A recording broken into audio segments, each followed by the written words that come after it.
पहले तो आज जो स्कल इंटरनेशनल का कश्मीर चैप्टर है उनका बहुत बहुत शुक्रिया कि आज पहली बार मैं 20 साल से एनवायरनमेंट के साथ रिलेट रहा हूँ, मेरी रिलेशन रही है एनवायरनमेंट के साथ। I am a passionate environmentalist from last 20 years. लेकिन मुझे लगता है आज जो पहली बार हुआ है वो ये हुआ है कि we are able to plant willow trees in two precious wetlands of Kashmir. One is the Hokersar, which is called as Queen of Wetlands, and second is the Shalbuk, the one of the largest wetlands. और हम बहुत खुश हुए कि आज हमने यहाँ पे birds भी देखे, और जितने भी हमारे यहाँ पे students आज हमारे साथ आए थे, young volunteers जो हमारे green volunteers हैं, और जो हमारी एक टीम आई थी, बाकी जो जितने भी social activist हैं, सुजाता जी है और हमारे जावेद साहब है, हमारे बिल्कुल जितने भी सारे हमारे दोस्त आए हैं या हमारे जो ऑर्गेनाइजेशन के साथ आए, उन सबका बहुत बहुत शुक्रिया। हम सब लोगों का यही अहद है कि कश्मीर का जो एनवायरनमेंट है इसको हमें किसी भी हाल में बचाना है। हमें इसके लिए सब लोगों को एकजुट होना पड़ेगा। कश्मीर में जो हमारे पास जो एक ब्रांड इमेज है वो हमारी यहाँ का जो प्रेस्टीन एनवायरनमेंट है, प्रेस्टीन जो हमारे यहाँ का हवा है, प्रेस्टीन हमारे यहाँ के जो वाटर बॉडीज हैं, इनको सेव करना सबसे ज़्यादा इंपॉर्टेंट है। मैंने जो अपना पैडल फॉर क्लीन एयर एक स्टार्ट किया था, एक कैंपेन कि कश्मीर का जो डेटोरेटिंग एयर क्वालिटी है उसके खिलाफ मैंने एक इथिकल प्रोटेस्ट और अवेयरनेस किया था।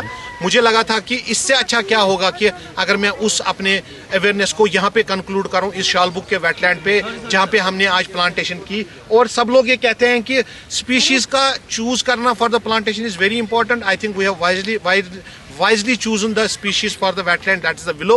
They have been the native over the hundred of years. आप मेरे राइट साइड पे देखेंगे तो वहाँ पे जो अभी विलो ट्रीज हैं ये पिछले 100 साल से ज़्यादा इनकी जो एज होगी वो वहाँ पे हमें इस चीज़ की ये बता रहे हैं कि they have been part and parcel of this earth। और जहाँ पे जो माइग्रेटरी बर्ड्स आते हैं ये हमारे मेहमान हैं, बिल्कुल जैसे हम मेहमानों की खातिर करते हैं और जैसे हम मेहमानों के लिए हर कोई चीज़ मुयसर रखते हैं, वैसे हमें चाहिए कि माइग्रेटरी बर्ड्स के लिए। क्योंकि हमारे कुरान में कहा गया है कि जब हज़रत आदम अलैहिस्सलाम दुनिया में आए तो उनका इस्तेकबाल जानवरों ने किया। तो उससे पता ये चलता है कि जानवर हमसे पहले इस दुनिया में आए हैं, इनका उतना ही हक इस दुनिया पे, इस ज़मीन पे है जितना एक इंसान का है, जिसका एक बनी आदम का जितना हक है उतना ही इन जानवरों का भी हक है। हमने बेसिकली काफ़ी सालों से जो हमारा, मैं यहाँ पे ज़रूर मेंशन करना चाहूँगा, जो एनवायरमेंटल पॉलिसी ग्रुप जिसका मैं फाउंडिंग मेंबर भी हूँ, उसने बहुत मेहनत की है इन वेटलैंड्स में पानी लाने के लिए। मुझे लगता है आज उनका दिल भी, जब कुछ हमने आज ड्रोन शॉट्स लिए हैं, they will be also very happy to see the birds, because कुछ 3-4 साल पहले जब हम यहाँ आए थे बड़ी मायूस कुन हमारी यहाँ पे हालत थी। रशीद साहब पार्ट ऑफ द टीम है, इनको पता है कि it was very like it was very heart aching thing कि हमने यहाँ पे पानी कम देखा था और यहाँ पे बर्ड्स बिल्कुल भी नहीं थे। लेकिन आज, और उसके साथ साथ मैं जो हमारा वाइल्ड लाइफ डिपार्टमेंट है उनका बहुत बहुत शुक्रगुजार हूँ कि उन्होंने हमें अलो किया यहाँ पे प्लांटेशन करने का। This has happen first time जहाँ तक मुझे याद है, तो उनका भी बहुत बहुत शुक्रिया। उनके जितने भी ऑफिशियल्स हैं, मेरी उनके साथ पर्सनली बात भी हुई, उनके साथ मिलना भी हुआ, उन्होंने पूरा सपोर्ट हमें किया। और जो हमने यंगर जनरेशन को यहाँ लाने की कोशिश की, वो यही मकसद है कि they are our future. They should know what the importance of wetlands are.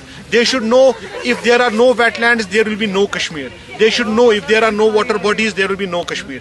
तो कश्मीर के ब्रांड को बनाने के लिए, कश्मीर को एक प्रोडक्ट के लिए की तरह भेजने के लिए अपने पर्यटकों को, मीन्स के अपने टूरिस्टों को, we have to be very vigilant। जब भी हम अपने घर में किचन में वेस्ट निकालें उसको सेग्रीगेट करें, जब भी हम घर से बाहर निकले एक प्रॉपर बैग हाथ में उठाएं, और जब भी हमें कोई पॉलीथीन ऑफर करे उसको यही बताएं कि हम जब आज वेटलैंड में आए, यहाँ भी हम देख रहे हैं कि कितने सारे पॉलीथीन्स कहीं पे हमने देखे हैं। तो these are killing our wetlands and water bodies. Please a hand fold request to everyone, use wisely these polythenes. अगर हो सके, जहाँ तक भी हो सके, इसको अवॉइड करिए। आप घर से बैग लेके निकलिए, आप अपना दूध का बर्तन घर से लेके निकलिए, ये आपकी तरफ से छोटा मोटा एक कंट्रीब्यूशन रहेगा। मुझे लगता है कि आज एक बहुत ही प्रोडक्टिव दिन रहा, जिसमें हमने ये एक्चुअली एक मिक्स था सारे लोगों का, कि जहाँ पे हमने देखा कि वेटलैंड जो हम आज तक सुनते थे, most of the students, around 50+ students are today on this tour, उनको आज शायद ये फर्स्ट हैंड एक्सपीरियंस मिला। और अगर मुझे एज अ स्टूडेंट ये सब तब मिला होता तो शायद मैंने और भी कुछ इन चीज़ों के लिए किया होता, लेकिन मुझे बहुत ही लेट एक ग्रुप ऑफ कंसर्न सिटीजन्स मिला जिनके साथ मैंने इसके ऊपर काम किया। शुक्र अल्हम्दुलिल्लाह पिछले 10-12 साल से कर ही रहे हैं। तो थैंक यू वेरी मच। मैं अतर साहब से भी रिक्वेस्ट करूँगा कि वो भी 2 वर्ड्स कहें इसके बारे में। ओवर टू यू अतर भाई। जी thank you very much Tauseef भाई। जैसे कि हम ऑलमोस्ट सारा कुछ अब एनवायरनमेंट के रिगार्डिंग जो है तौसीफ भाई ने आपको कवर किया है। हमको भी आज बहुत खुशी मिली, हमको भी देखने को मिला। वी आर टूरिज्म प्लेयर्स, हमको काफ़ी सारे मालूमात थी, लेकिन प्रैक्टिकली यहाँ पे आके एक अलग ही एक्सपीरियंस आया, हमको एक अलग ही माहौल मिला जिससे हमारा दिल खुश हो गया। और जो कि जैसे तौसीफ भाई ने बोला कि बहुत काम इन्होंने ऑलरेडी कर रखा है इस पर।